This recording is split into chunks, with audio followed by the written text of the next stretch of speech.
I think we will start first while waiting for Professor Feng. Hello, good morning, good evening, and good afternoon to all. Today is our this month endovascular webinar in the month of March and special ASNS Fujita Health University IBR web seminar. We have a guest speaker from Suan Wu Hospital, Capital Medical University with Fujita today. And today's session will be chaired by Professor Yoko Kato and Professor Feng Su, who is a Professor, Chief of Neurosurgery, Department of Neurosurgery, Suan Wu Hospital, Capital Medical University, China, or what we call as China INI in Beijing. And we have two respected speakers. One is Professor Jun Tanabe, who is the Senior Assistant Professor from Fujita Health University, Bantane Hospital, Nagoya, Japan. And also a Senior Consultant Neurosurgeon, Professor Peng Hu, who are from the Department of Neurosurgery, Suan Wu Hospital, Capital Medical University, Beijing, China. So before we start with the lecture, may I call upon Professor Kokoto for her short speech, Professor? Okay, thank you very much. So today we have two good lectures, and mainly I think with Dr. Tanabe Sensei will talk about web. We have so many web cases at our hospital, and also the Dr. Fu. Also, he give us a very good lecture, I think. So we are very much looking forward to the two lectures. Thank you very much. And Yoshima Sensei, thank you very much for your support of this webinar. You're welcome. Yeah, sorry, yes, yeah, I forgot to mention, we do have our commentator today for our webinar is Professor Shinichi Yoshimura, who is a professor and a chairman from the Department of Neurosurgery, Hongo Medical University, Hongo, Japan. And with that, may I call upon Professor Jun Tanabe to start his lecture, Professor? Okay, I share my slide.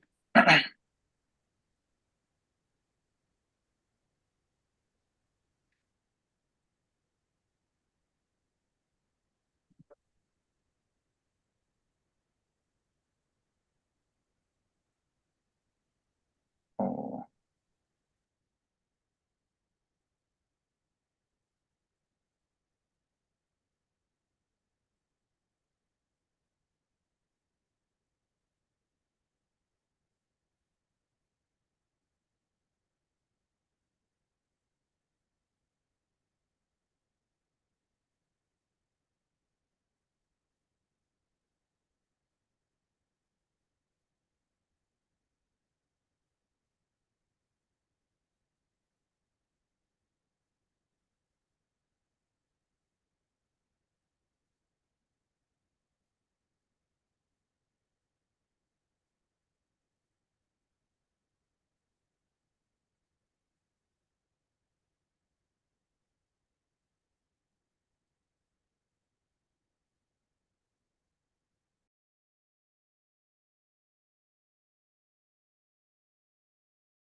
Jun Sensei, it went off. Right. Can you see my slide? Yes. Okay. So, good evening. I'm Jun Tanabe. I'm from Fujita Health University, Bantane Hospital. I'm working under the Professor Yoko Kato and Professor Ichiro Nakahara. So I'm talking about the web and bridge for wide neck bifurcation neurism.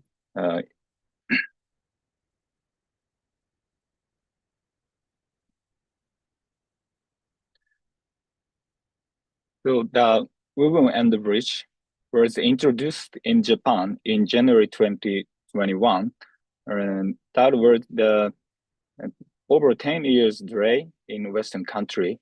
The web is intrasacral flow disruptor that achieve aneurysm occlusion through end-serialization of the neck. This presentation will cover 2 points. First, the clinical result of web treatment at our institution, and second, the key tips of web sizing and deployment technique.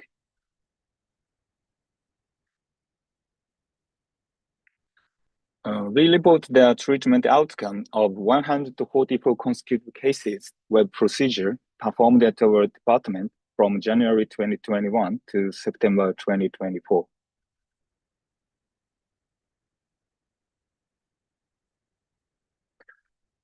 Here is the patient and aneurysm characteristic. The median age was 66.5 years old. The rupture status was included at about 20%. Aneurysm diameter was 6.5 millimeter, and dome to neck ratio was 1.2. That is extremely wide neck aneurysm. This figure shows the location of aneurysm. The most common aneurysm was ACOM, followed by MCA and ICPC, and Bajira top. This is the procedure result. The web type SL was used in 80%. Implant success was achieved in 98%. Only 3 cases was converted to coil embolization because of 2 cases of difficulty in the placement of the smallest size, and 1 case, sticky detachment. Web exchange was needed in 25%, mostly from a larger size to smaller size. In 90% of cases, procedure was completed with using a simple technique without stent assisted and balloon remodeling. This is a safety outcome. Minor intraoperative ischemic and hemorrhagic event was occurred 7 cases with no deficit, and intraoperative aneurysm rupture was occurred 1 case. But the hemostasis was achieved immediately with web deployment. Retreatment was required 3 cases. And the primary safety event is only 1 case. Primary safety event was defined as procedure-related death or severe stroke within 30 days after treatment, and severe stroke or death on treated site beyond 31 days after treatment. Here is the retreatment cases. The top part shows the unruptured MCA aneurysm, the recurrence at outside of web mesh, and we treated this part with coil embolization. A middle part is the rupture ICPC after web treatment, but the 6 months after treatment, distal neck part was regrowth. So we put the coil and flow diverter. The third case is unruptured Bajira top aneurysm. 2 years after treatment, web compaction was occurred, and we put the additional web and flow diverter treatment. So the way of retreatment depends on the way of recurrence. This is a primary safety event case, ruptured MCA with web treatment. As you can see, web protrude the M2, but slightly, so we decided to follow up. And the patient was discharged independently, but 25 days after treatment, he presented with light hem paralysis and aphasia, and aneurysm, DSA showed the to occlusion. This is the only primary safety event case. Here is the efficacy outcome. The occlusion rate is gradually increased from 3 months to 1 year. So complete occlusion, 66.7%, and adequate occlusion, that is combined complete occlusion and residual neck, was 90.1% at 1 year. Here is the statistical analysis for prediction efficacy outcome at 1 year. Univariate analysis showed that only younger age was associated with complete occlusion at 1 year. Other factors, such as atypical location, size, neck, dome to neck ratio, so on, were not associated with complete occlusion at 1 year. And the multivariate analysis showed the no associated for any factors. Here is discussion. This is a summary of the clinical result. We compared our result to other famous prospective study, such as webcast. So efficacy and safety outcome was in our institution was resembled to other studies. And the retreatment rate in our institution was a little bit low as to other prospective study.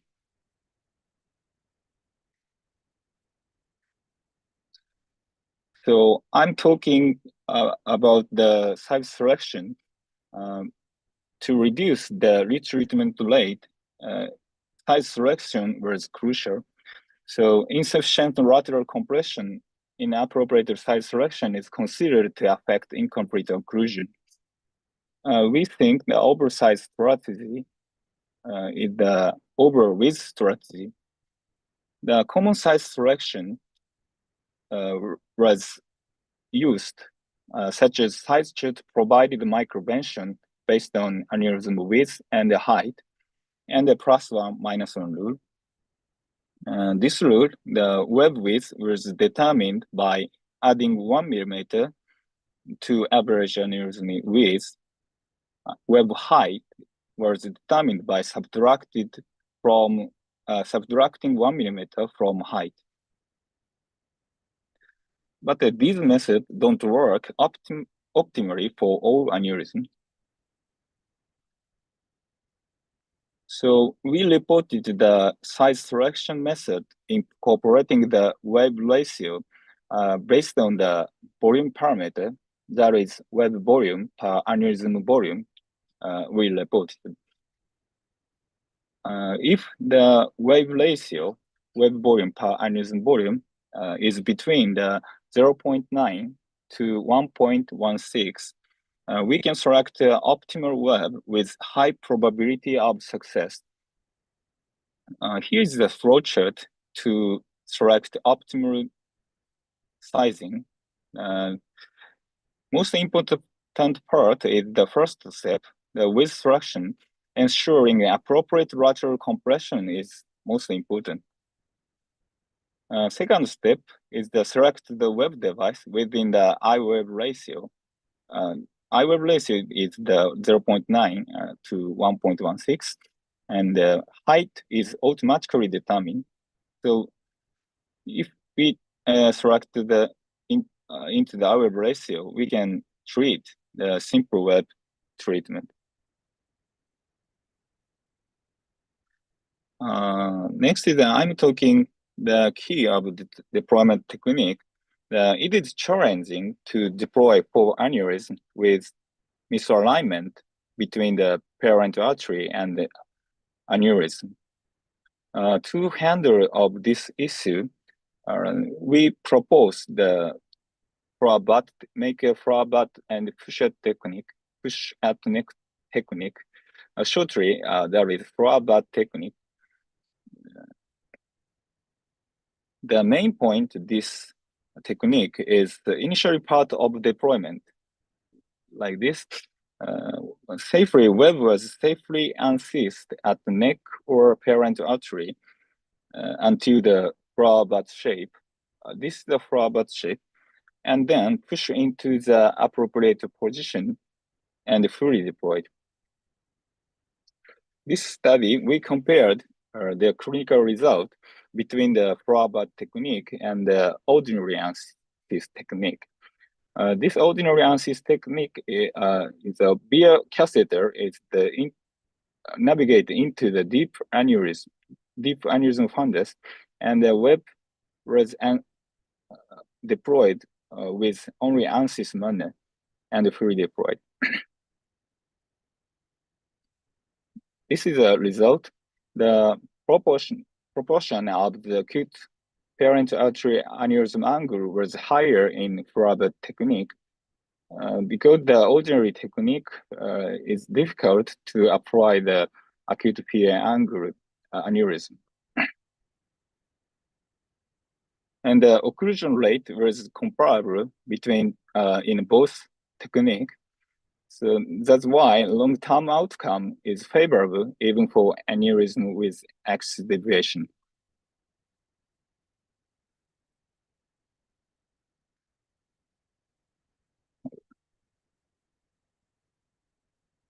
This is a video of the flower bud technique. This is the unruptured ICPC aneurysm. The beer catheter is navigated into the aneurysm, and the initial part, we unseized manner through web deployment until the flower bud shape. Once the flower bud shape made, we push the system and properly position and unseize and wire push combination of and fully deployed web.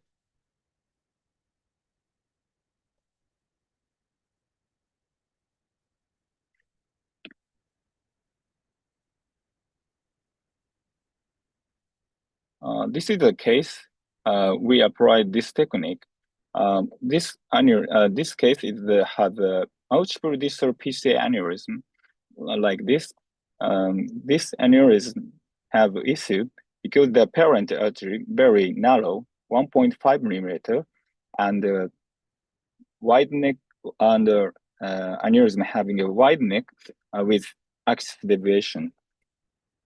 So we applied web treatment with this technique. So web treatment was finished only with one catheter access for all aneurysm. So we can treat this aneurysm straightforward with web treatment. This case also reported recently. Here's conclusion. Web treatment, which is not affected by wide neck or large aneurysm diameter, served as an optimal treatment strategy for bifurcation aneurysm. With introduction of various new devices planned in Japan, but these devices have introduced already in a Western country, we are entering the era of flow disruptors. Thank you for your attention.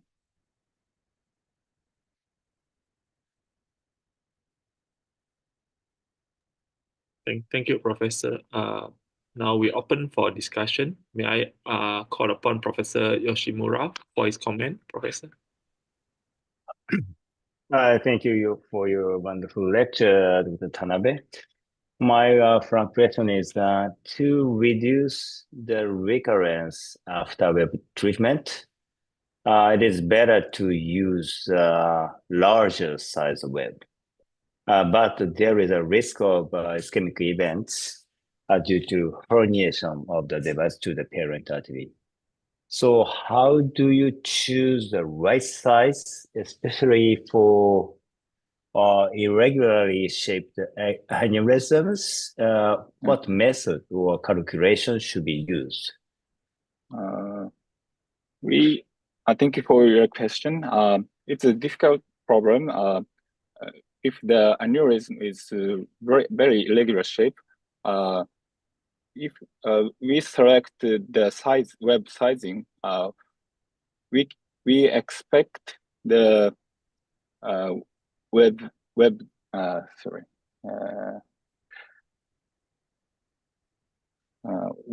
expected web position. So we calculate this volume.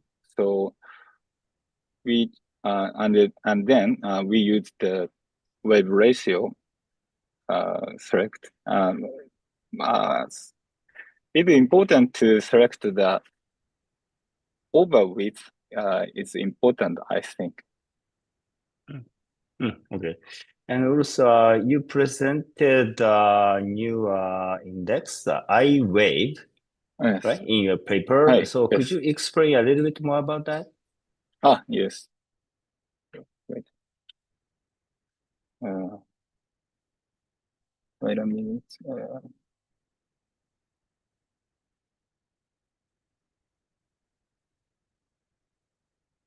This is a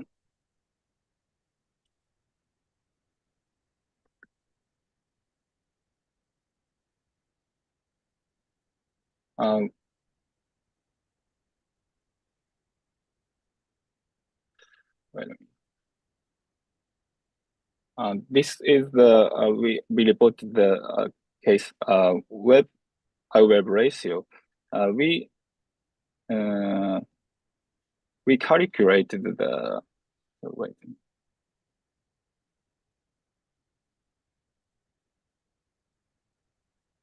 Oh, web volume was divided by aneurysm volume, right? Yeah. Yes. Yeah. So.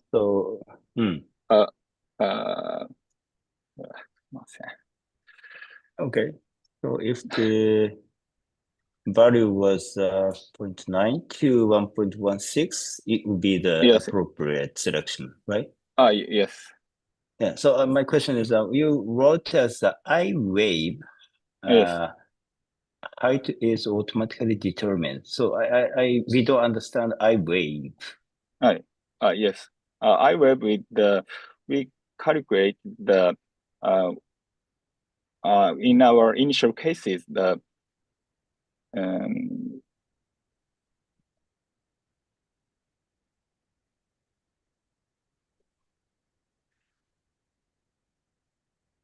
sorry, might be complicated. So what is I? Wave ratio is a wave volume divided by aneurysm volume. So we understood. So what is I? I-Wave. I is the ideal web ratio. So ideal. Yes, ideal. Actually appropriate I-Wave. Yes, I calculated the 0.9 to 1.16 high. If within the web ratio, this range predicted probability of success is the over 0.8 over 80% success rate is we calculated before initial cases. So I means ideal. Ideal. Yes, ideal. Index. Sorry. Ideal. Ideal. Okay. Yes. Appropriate wave. Okay, understood. Yes. Thank you very much. Yes.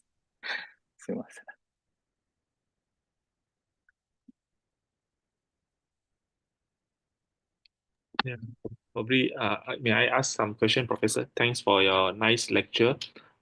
Regarding the one size wider, 1 millimeter in terms of width, would it be safe to use that technique for probably say a calcified wall or those with the wall enhancement with contrast or those with the ruptured case? My second question, Professor, for even for the acute angle, the technique that you show, is it also suitable for ruptured case? Whether we can do the same technique for ruptured case? And last question, Professor.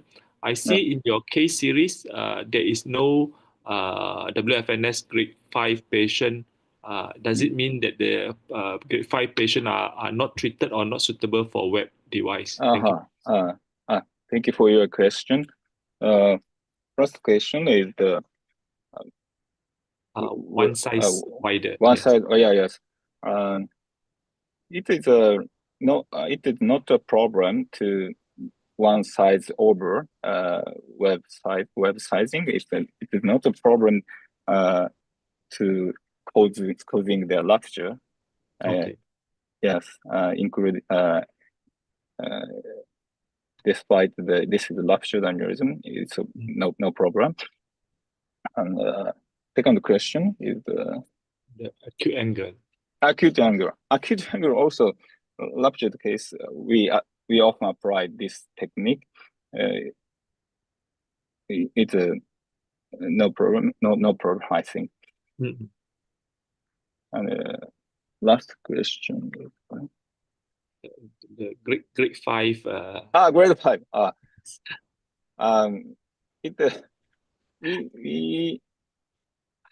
We don't have the chance to treat the recent grade 5 patient. But yeah, it's accidentally. Oh, okay. So yeah. Thank you. Probably we can also ask our second speaker if you have any comment, Professor Ping Hu.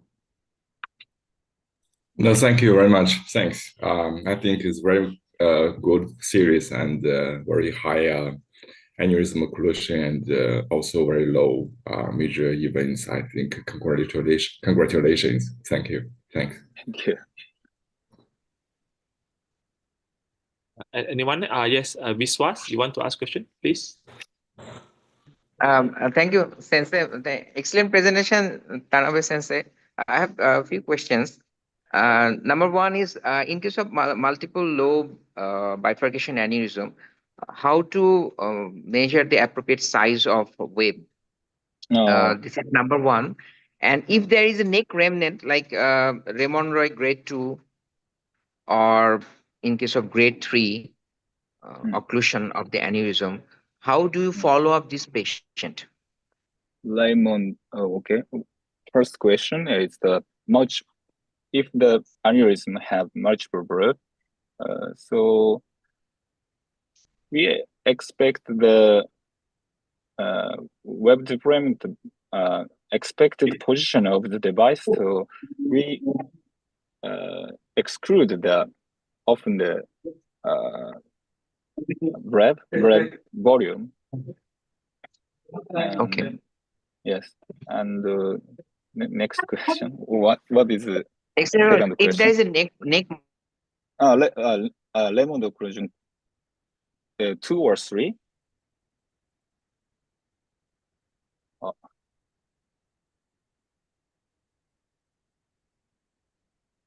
Please.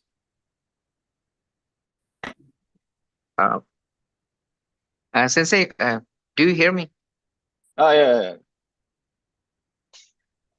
In case of if the neck is not secured, remnant of the neck persists. So what is the strategy in that case? But the neck remnant is including we include the adequate occlusion, so we observe this neck remnant. And if it is an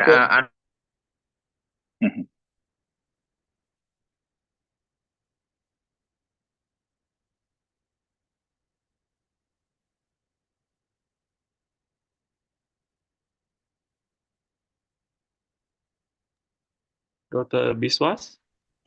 Yeah, Sensei, with disruption with the internet, okay. Just wanted to know if the neck is not secured after deployment of the wave, what is your follow-up strategy for that patient? So we regarded the neck remnant as the adequate occlusion, so we follow up, just follow up. Just with MR angiogram or catheter angiogram. Depth of subtotal, yes, DSA or CT angiography we use. Okay, just one case. We had deployed Contour. After 1 year, we have seen that there is a remnant of the neck and it's enlarging. So, what should we do for that patient? It was an unruptured case. Patient is asymptomatic. Okay. So, what can we go for this patient? If you have any suggestion for that patient. And this patient is the recurrence, enlargement of the neck portion. Yeah, it's enlarging. After 1 year, we have seen that it's enlarging. We often adding the coil embolization, this part, and then flow diverter. Flow diverter, okay. The deployment. Okay. Thank you, Sensei. Thank you. Thank you.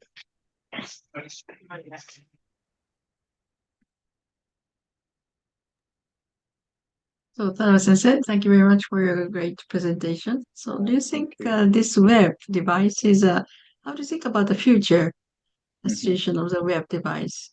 I think this web treatment is very simple and very short time compared to stent assist coil embolization, and one very simple because the one catheter used complete the aneurysm occlusion. Yes. Okay, thanks so much. Look at you. Yeah, maybe one more question, Professor.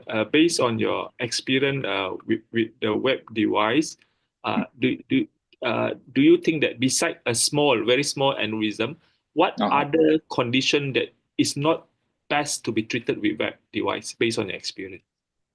What type of case that not suitable to be treated with web? Sorry? Any case that you feel that you should not put web as your first choice? Yes. Web, tiny aneurysm, we can put the web because there is no size web. So only tiny aneurysm. Yes, and MCA, middle cerebral artery aneurysm is relatively difficult to other aneurysm to put the web because the neck shape is the complex in the MCA aneurysm. So we can it's difficult to MCA or part of MCA aneurysm. Thank you, Professor. Thanks for the nice lecture.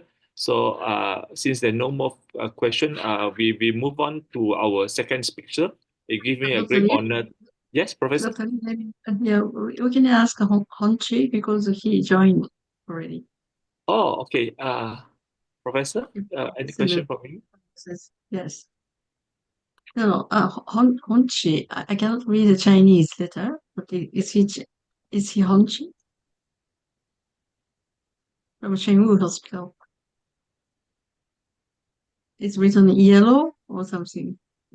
Chinese letter. Not it?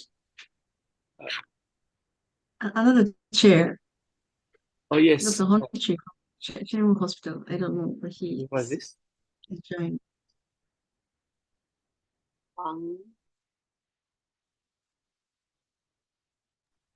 Professor Wang, is it? Professor Hui Ping, may I know who's the other person there?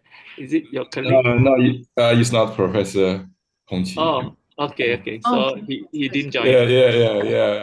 I just called him, but I cannot connect with him. Maybe he's in the hospital meeting, I think, because he's very busy. he's our boss. I really don't know. Thank you. No problem, Professor. So we move on now to you, Professor Hui Ping, who will present to us on the second lecture today on interventional radiological anatomy of parastellar sinus and associated dura arteriovenous fistula. Thank you.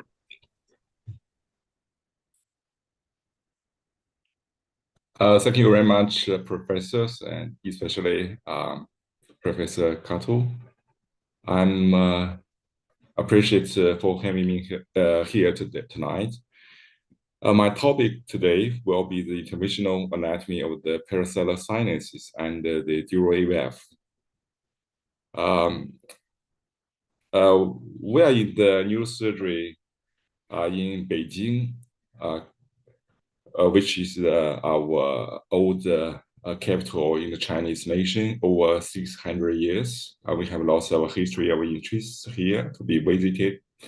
And our department has been involved for 5 generations. Now our boss is Professor Zhang Hongqi. And we also have lots of international conferences like the WFITN and also WFNs. And personally, I graduated from the Peking Union Medical College in 2008. And today I'm going to talk something about the parastellar sinuses. The parastellar sinuses are very complex, which are enveloped by the dural matter besides the cellar bilaterally. And unfortunately, we cannot see this dural matter during our interventional, during our endovascular procedure. But these structures have very close relationship with the bony structures in the middle cranial fossa, like the superior ophthalmic fissure, superior orbital fissure, and the foramen rotundum, foramen ovale, and also the foramen spinosum. And according to this anatomy, we can delineate the sinuses like the common sinus and also the basilar sinus. And also we have lots of other sinuses like the sphenoidal-parietal sinus brings into the common sinus, and also the superior inferior pituitary sinus, and also the lateral common sinus and the pyra common sinus. And also the anterior and the posterior common sinus is connecting the bilateral common sinus. And also lots of the bridging veins like the superior ophthalmic vein, and also the foramen ovale, foramen rotundum, and BCM, and also the carotid plexus. And most important, like the superficial COV vein. And the parastellar sinus is located in the parastellar space, which has been discussed a lot by our pioneers, like Dolenz, Parkinson, Malan, Umeski, and also Professor Hakuba from Japan, who defined the 4 cavities within the common sinus, which are very important for our radiology physicians to occlude the common sinus dural AVF. Because all these parastellar sinuses can be delineated according to the bony structures. If we look at these bony structures at the middle cranial fossa, we can define the superior wall and the lateral wall and the posterior wall of the common sinus, and also the dural extension of the lateral common sinus wall, which is the ural location of the lateral common sinus, and also the middle cranial fossa, the paracommon sinus. And according to the sphenoidal ridge, we can define the sphenoidal-parietal sinus. If we look at this picture, we can tell this is the sphenoidal ridge, which is mainly the lesser sphenoidal vein, and also the pituitary ridge.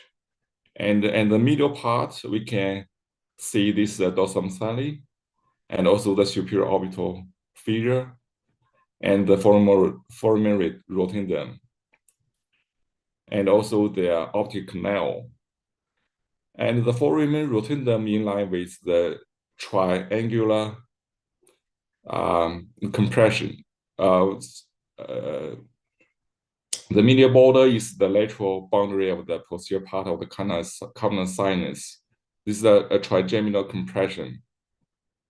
And the line connecting the lateral edge of the superior orbital fissure and the medial edge of the foramen rotundum delineate the lateral wall of the canal sinus, which is very important for us to access through the venous approach to the canal sinus. And also the anterior and posterior clinal process are almost on the same level, which define the superior wall of the canal sinus. And also the dorsum saline, petrous apex, and also the RPS are landmarkers for the RPS superselection. So the paracellular dural arteriovenous fistula can be divided into 5 categories, like the canal sinus dural EVF, lateral canal sinus dural EVF, and also the pyrocanal sinus dural EVF, sphenoidal-parietal sinus dural EVF, and also the basilar sinus dural EVF. I will briefly review all of these kinds of dural EVF. The canal sinus dural EVF, which we are very familiar with, from the endovascular view, we can see the superior orbital fissure, and also we can see the foramen rotundum, and then we can delineate the lateral of the canal sinus and also the boundary of this dural EVF, and also we can see then the feeding artery coming through the foramen rotundum to feed the fistula. And this is the lateral view. We can see then the accessory medial meningeal artery, the artery of the foramen rotundum, feeding the fistula. And during the superselection, we can insert our catheter into the inferior pituitary sinus and then access the microcatheter through the IPS to the canal sinus. And it is very important for us to understand the full cavity conception, which has been pioneered by Professor Akuba, and to superselection to the initial part of the fistula. And you can see very nicely the microcatheter go through the bony structure boundaries to the canal sinus, and we can see then the ejection of the microcatheter shows the Silverman reflex, and then we insert some coils and then inject onyx to fully occlude this EVF. And this is the control angiography. And another, seldomly we cannot access the dural EVF through the venous approach. We can use the artery approach for this patient. You can see then the pons edema, which was caused by the reflux of these bridging veins. And you can see the feeding arteries coming through the artery of the foramen rotundum and also the accessory medial meningeal artery. And we fail to access this dural EVF through the venous approach. So we use the accessory medial meningeal artery approach and insert the microcatheter. According to the bony landmarks, we can safely analyze this dural EVF, because we all know that the feeding arteries of this region, dural EVF, usually they are dangerous arteries and also has the dangerous anastomosis with the internal carotid artery. So this is the cast of the onyx and the control angiography. You can see then the EVF has been nicely occluded. This is the lateral view. And in a very few cases, we cannot treat this kind of dural EVF through the endovascular approach. We can use the microsurgery, open the canal sinus, and then insert the hemostasis material into the cavities of the canal sinus. And you can see then the superior wall of the canal sinus has been opened, and then we insert the sponge into the posterior superior cavity of the common sinus. And you can see that this control angiography, this dural AVF has been nicely occluded, and the patient recovered very well. Another type of lateral common sinus dural AVF often has the COV1 reflux. We can see that this patient has the hemorrhage, and this is the lateral common sinus dural AVF has the COV1 reflux. And we cannot treat this patient using the endovascular approach because we cannot access through the venous approach, and the artery approach very tortuous, and also the very dangerous artery cannot be safely embolized. So we do the microsurgery to occlude this initial part of the COV1 and then kill this patient. So another patient, you can also see the similar structure. And also we use the microsurgery approach. You can see that and the deep part of the COV1 fissure, we can find this reflux of the COV1 and include this one. Another type is the pericoronal sinus dural AVF, also very commonly has the COV1 reflux. Because it is not connected with the major sinus, so it is sometimes very difficult to go through the venous approach. But we often can use the endovascular approach. For example, this patient, we can see that this is a parasinus conus, which locates in the middle cranial fossa and faded by the middle meningeal artery, and also the mastoid artery, and then reflects into the COV1. And we can use very nicely this middle meningeal artery approach and to occlude this fistula. Another type is the sphenoid parietal sinus dural AVF. Often has two attributes, sphenoid and parietal middle meningeal one. And sometimes it has the reflux of the COV1. And for example, for this patient, you can see that the fistula mainly locates along the sphenoid ridge, which delineates the boundary of the sphenoid parietal sinus. And this fistula was faded by the middle meningeal artery, which is the sphenoidal artery, and then reflects to the Rosenthal basal one, to the street sinus, and also has the feeding arteries coming from the ophthalmic artery. And for this patient, we think it's very dangerous to do the endovascular approach because we cannot see very clear, especially the endovascular approach. We inject the onyx, we cannot see the limit of the onyx diffusion. So we do the microsurgery, and from the epidural stage, we can occlude the middle meningeal artery fadings, and then change into the subdural. We can see this this drainage vein, and we just ligate this vein and can cure this patient. This is the final view of the surgery. And the last, the basal sinus dural AVF. The basal sinus mainly locates in the dorsum, the dorsal side of the dorsum sali. And this patient, we can see that this AVF mainly locates in the dorsal side of the dorsum sali, which delineates the basal sinus, and the feeding artery, loss of feeding artery coming from the external coronary artery, and then drains to the bilateral common sinus, and then reflects to the COV1. And this side we can see has very nice drainage through the inferior pituitary sinus.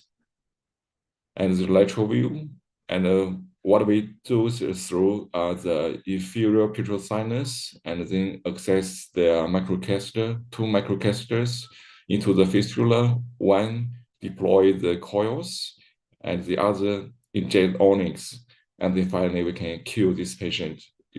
From this view, you can see then the onyx and also the coils strictly locates the dorsal side of the dorsum study, has no extension to the common sinus, which means this fistula is mainly the basal sinus dural EVF, and this is a final control angiography. You can see that this fistula has been nicely occluded, and also the common sinus can be resolved. And this is the university. You can see that our embolization material mainly locates and the dorsal side of the dorsum study. So summary, the pericellular sinus include the common sinus and the lateral common sinus, pericommon sinus, sphenoidal upright sinus, and also the basal sinus.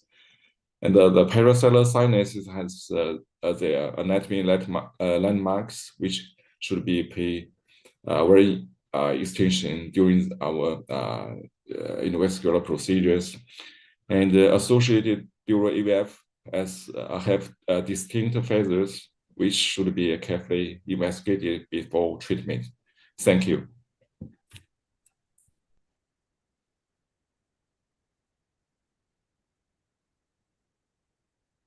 Thank you, Professor. Let us open for discussion.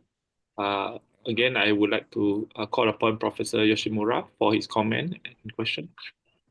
Yeah, thank you very much for your wonderful presentation, and we learned a lot your many cases. And impressive talk about the various approaches for paracellular dural EVFs. Especially, I was so curious about your indication of the microsurgery for this kind of vascular anatomy. So, what is your choice? What is your condition factors when you select the microsurgery for this region? Yeah, thank you very much. Thanks. You can see that we chose the microsurgery to treat these kinds of dural EVF mainly because first, one case because of the common sinus dural EVF cannot be accessed through either from the venous approach or the artery approach, because the feeding artery coming from the meningeal hypophyseal trunk, which is very tortuous and cannot go very further. So I also tried their venous approach, but failed. So we have no other choice. We switched to the microsurgery. And the other case is because the lateral common sinus dural EVF or the mainly the lateral common sinus dural EVF or the sphenoidal parietal sinus dural EVF. Because these two kinds of dural EVF is a normal anatomy, these two sinus may drain into the common sinus. But in the situation of the dural EVF, this passage has been occluded because of I don't know what the reason, which caused the dural EVF. And because of this point, we cannot go through the venous approach because we cannot access from the common sinus to the lateral common sinus or the sphenoidal parietal sinus. As the artery approach, because the feeding artery mainly the artery of the foramen rotundum or the accessory medial meningeal artery, which are very tortuous and cannot go very far. So it is very difficult to fully occlude this kind of AVF. And also another point is that for the sphenoidal parietal sinus dural EVF, the feeding artery coming from the sphenoid artery of the medial meningeal artery, which go along the sphenoidal ridge to the superior orbital fissure, which has the dangerous anastomosis with the ophthalmic artery. So during the procedure, we may inject the Onyx. We cannot tell if the Onyx goes into the ophthalmic artery or not. I think this is very dangerous. So we switched to the microsurgery. Thank you, Professor. Oh, I understand it now clearly. Thank you very much for your detailed explanation. Thanks. Thank you. Any question from Professor Tanabe? Thank you for your great lecture. I have one question. Do you use often Onyx to treat the Parazera shunt disease? Because we cannot allow to use the Onyx cavernous sinus dural ABS, and DMSO can harm to cranial nerve. What do you think about this? Yeah, thank you very much. We usually use the Onyx to close this kind of dural EVAP. During my cases, I think for several hundred cases, seldomly I can see that when I inject the DMSO, the patient has the heart rate goes down, and may also. So in this kind of situation, I just stop and ask the anesthesia physician to give some drugs to correct the heart rate, and then I inject the Onyx slowly, and I don't see the cranial nerves has been affected. But if I inject Onyx with high pressure, that means maybe I inject too much Onyx into the canal sinus, and maybe in this kind of situation, the patient has symptoms like the cranial nerve 3 or the cranial nerve 6 paralysis, but very seldom. And thank you. Thank you very much. Thanks. Thank you, Professor Tanabe. I have a few questions, Professor Hui Ping. Thanks for a very nice question, a very nice presentation, very complex cases. Thanks. Same question with Professor Jun Tanabe. How do you decide whether you have done either with Onyx or even coiling, overpacking, which cause cranial nerve deficit? Do you have any form of formula to decide how much to pack, or do you have any cranial nerve monitoring for that purposes? My second question, Professor, do you have any experience there is a vein of Labe draining into the cavernous sinus? If there is such, how do you want to preserve the cavernous sinus drainage post-procedure? My last question, Professor, you have shown both open surgery and endovascular. Have you ever performed any form of hybrid procedure, I mean, both in one patient? Thank you, Professor. Yeah. Thank you. The first question that I use the coils because I don't want the Onyx goes into the bridging veins like the superior ophthalmic vein or the silver vein. So in that situation, I usually insert some coils and the orifice of the superior ophthalmic vein or the silver vein to block the Onyx diffusion. And I often do the control angiography during the procedure, so now I seldom do the over embolization, no matter the coils or the. I don't insert the coils into the canal sinus. I just implant. I only inject the Onyx to the canal sinus and until the follow occlusion of the AVF. During the control angiography. So I seldom see the cranial nerve symptoms after the procedure. And the second question is that the lobby vein, I don't see the lobby vein drains into the common sinus. I don't know if it is your question. I'm sorry. Yeah, because recently we have other cases that we only saw the vein of Labe that draining only in the cavernous sinus, not the usual transverse sinus. So that's why I'm asking if you have such question where you need to preserve the cavernous sinus. Yes.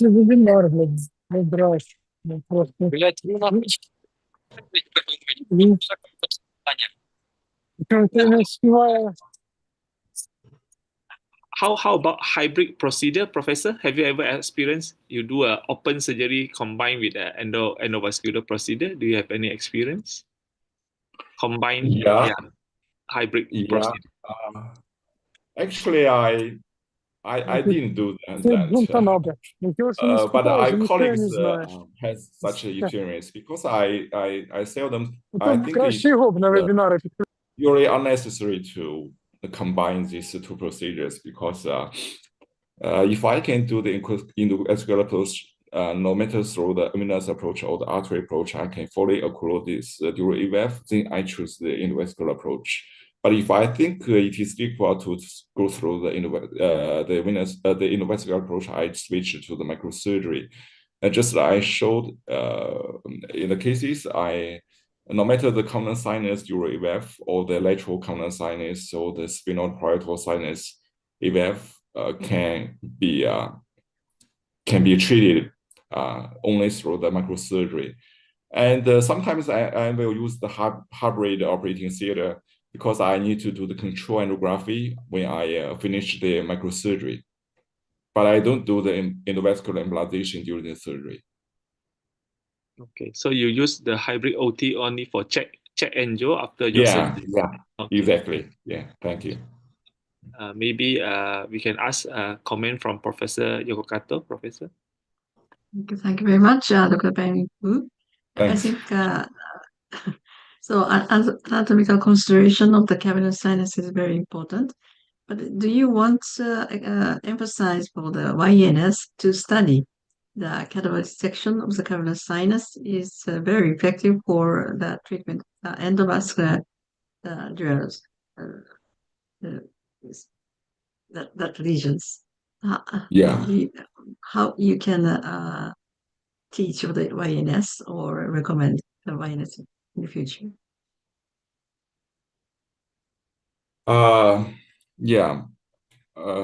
I agree with you that the cadaver training is very important for this kind of a disease. I think under your leadership, we can do further activities to train this anatomy, and I think, but it is difficult if you do only the endovascular approach to understand the anatomy of the canal sinus or the neighboring sinus.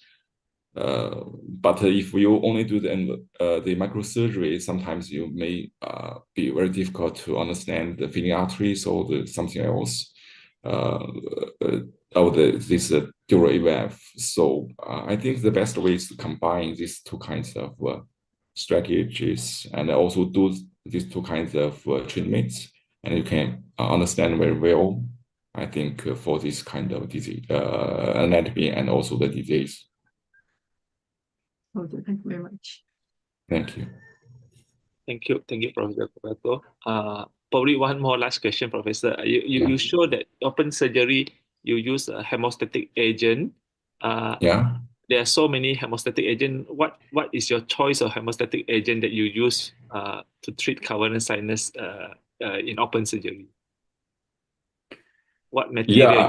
Yes. I think the Certicell or Certiflow or the glue.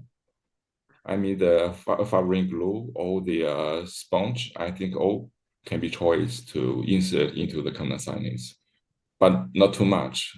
I mean, if you insert too much, may cause the cranial nerve symptoms.